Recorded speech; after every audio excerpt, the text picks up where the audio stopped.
যাৰ ঘৰত ration card আছে তাৰ ঘৰতে একটা অৰুণোদয় জাপি নিও, তেতিয়া সব খুশি হ'ব কি নাই? খুশি হবে কি নাই? তো এতিয়া এইবাৰ মোৰ কাম হৈছে যে যাৰ ঘৰত ৰেচন কাৰ্ড তাৰ ঘৰতে অৰুণোদয়। ৰেচন কাৰ্ড থাকিলে অৰুণোদয় পালো, ৰেচন কাৰ্ড থাকিলে উজ্বলা গেছ পালো, 300 টকা সিলিন্ডাৰৰ দাম কম, 510 টকাত উজ্বলা মানুহে সিলিন্ডাৰ পায়। প্ৰধানমন্ত্ৰীৰ আয়ুষ্মান ভাৰত আৰু মুখ্যমন্ত্ৰীৰ আয়ুষ্মান অসমৰ কাৰ্ড পাম। ৰেচন কাৰ্ড থাকিলে 5 লাখ টকালৈকে মেডিকেল ট্ৰিটমেণ্টত আমি পইচা দিব নালাগে। এতিয়া মই আৰু এটা কথা ভাবি আছো যে ৰেচন কাৰ্ড যাৰ ঘৰত আছে সেই পৰিয়ালৰ এজন মুৰব্বী মানুহ থাকে।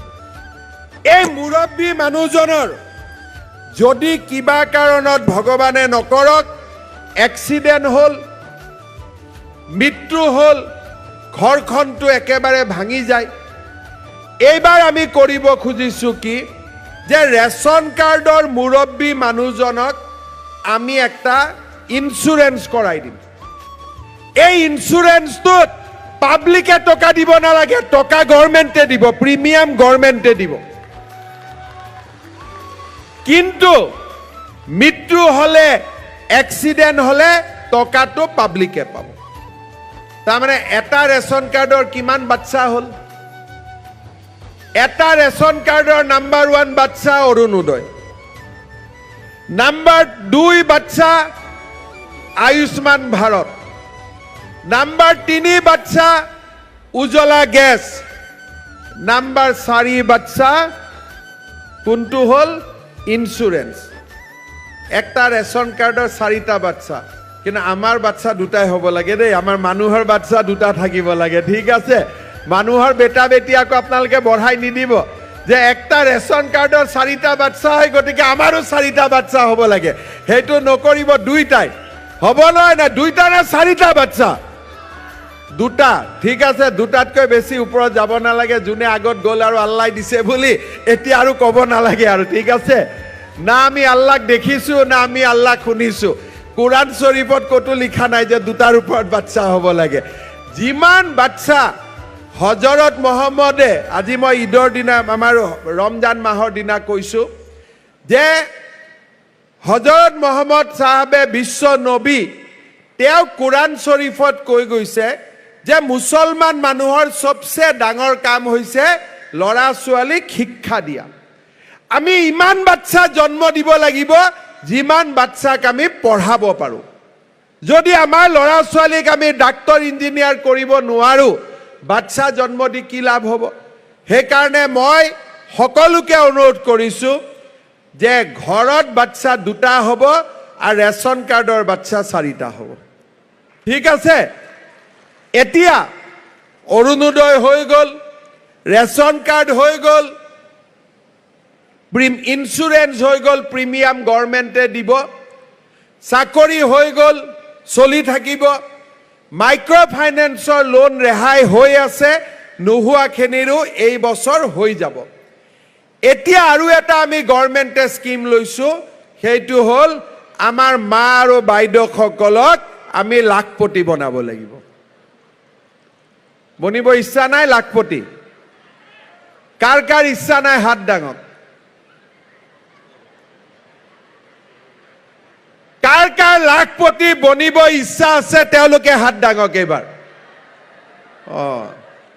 তেনে লাখপতি বনাব কওঁতে কিয় মনে মনে আছিল? নবনাও বুলি ভাবি আছে নেকি? লাখপতি বনিব ইচ্ছা আছে নে নাই? অলপ সাউণ্ডটা কম হৈছে নেকি? লাখপতি বনিব ইচ্ছা আছে নে নাই? আচ্ছা, এতিয়া কেনেকে লাখপতি বনিম এইটো মই কৈ আছো।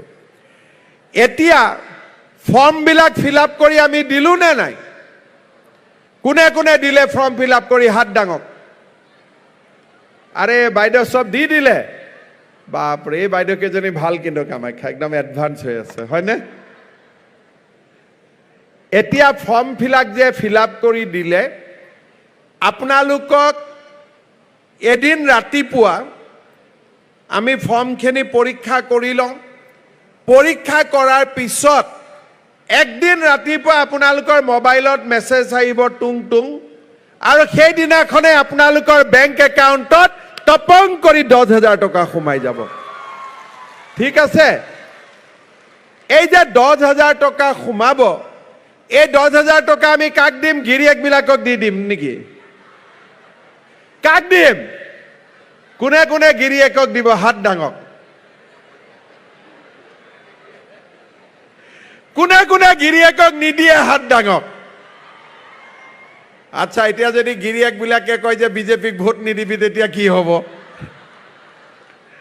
দিম না নাই বিজেপিক ভোট আচ্ছা গিৰিয়েকবিলাককো মই কৈ দিম যে টিভিতে কৈ দিম যে ইমান চিন্তা কৰিব নালাগে 10,000 টকা গভৰ্ণমেণ্টে দিছে আপোনালোকে পইচাটো নলব পাৰিলে আৰু 2,000 টকা ওয়াইফক দি দিয়ক ঠিক আছে এই 12,000 টকা লৈ আমি যিকোনো একটা ব্যৱসায় কৰিব লাগিব কাপোৰ হওক হাল হওক মুৰ্গী হওক হাঁহ হওক গৰুৰ গাখীৰ হওক ভাল একটা যিকোনো ব্যৱসায় কৰিলে আমি আপোনালোকৰ ঘৰত চাব আহিম যে 10,000 টকাটো ভাল কৰি ব্যৱহাৰ কৰিছে নে নাই আৰু যিসকলে 10,000 টকাটো ভাল কৰি ব্যৱহাৰ কৰিছে তেওঁলোকক আমি আকৌ 25,000 টকা দিম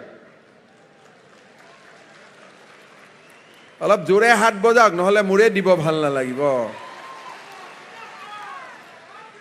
এতিয়া 10 আৰু 25 হল পিছৰ 25,000 টকাটোৰ 12,000 ঘূৰাই দিব লাগিব আৰু 12,000 ঘূৰাই দিব নালাগে অৰ্থাৎ গভৰ্ণমেণ্টৰ পৰা আপোনালোকে 10 আৰু 12 পালে 22,000 বেংকৰ পৰা আপোনালোকক লৈ দিম 12,000 এইখিনি দি কাম কৰিলে আমি 2 বছৰৰ ভিতৰত 3 বছৰৰ ভিতৰত লাখপতি বনিব পাৰিম আৰু যিসকলে বনিব নোৱাৰিব তেওঁলোকৰ বেংক একাউণ্টত পিছত মই আৰু 10-20,000 টকা দি দিম মুঠতে সবক লাখপতি বনাই হে এৰিম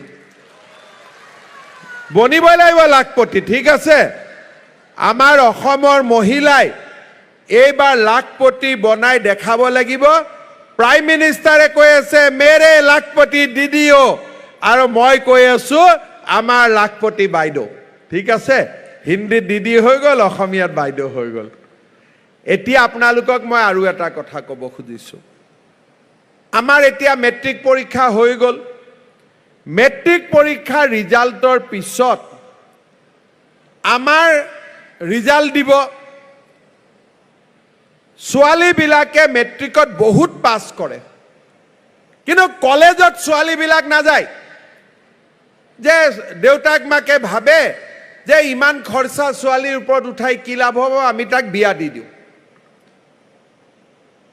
আগতে তো বাচ্চাতে বিয়া দি দিছিল এতিয়া অলপ গভৰ্ণমেণ্টৰ ভয়ত অলপ ৰখিছে হয়নে অলপ ৰখিছে না না এটা বাচ্চা বিয়া দিয়াটো আচ্ছা এতিয়া আজিকালি ছোৱালীয়ে ঘৰত বেছি উপাৰ্জন আনিব পাৰে নাৰ্ছ হ'ব পাৰে চৰকাৰী চাকৰি 33% মহিলাৰ কাৰণে ৰিজাৰ্ভেশ্যনো আছে সেই কাৰণে এইবাৰ আমি ঠিক কৰিছো যে ছোৱালী বিলাকক আমি যেনে তেনে কলেজলৈকে আনিব লাগিব আনিব কেনেকে তাতটো খৰচা আছে দেউতাক মাকে লৰাকে পঢ়াব নে ছোৱালীকে পঢ়াব এতিয়া আমিতো ফ্ৰী এডমিশন কৰি দিলো বিনামূলীয়া এডমিশন কিন্তু তাৰ পিছতো খৰচা থাকে সেই কাৰণে এইবাৰ আমি ঠিক কৰিছো যে যিমান ছোৱালী মেট্ৰিক পাস কৰিব কলেজত নাম ভৰ্তি কৰিব তেওঁলোকৰ বেংক একাউণ্টত গভৰ্ণমেণ্টে 10,000 টকা দি দিব